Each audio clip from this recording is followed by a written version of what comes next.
မေကြိုက်တဲ့ငတလောက်လေးကိုစီကြံရေကြံလည်းမဟုတ်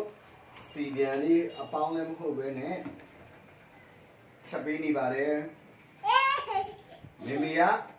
ငတလောက်စားခြင်းနဲ့ဆိုလို့ဖေချက်ပေးတာပါအချင်လေးကိုလည်းအရေးဒီမနစ်ဘူးဘာဖြစ်လို့လဲဆိုတော့ငတလောက်လေးကအသားအရန်နှူးညံ့တယ်သူကပေါင်းလိုက်တော့မှဒါအသားတင်းတာရိုးရိုးဒီလိုစီပြန်ချက်တာစီကြံရေကြံချက်တာဆိုလို့ရှိရင်မှုေလို့မရပါဘူးဒီလိုအိုးလှုပ်ပြီးတော့ချက်ရပါတယ်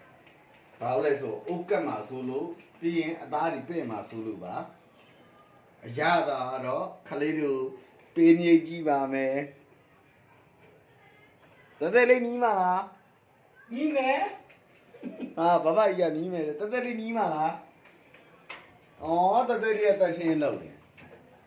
ဖေချက်ကတန်ရှင်းလို့လေစီဖိတ်ဝါနဲ့မဖိတ်ပါဘူးတဲ့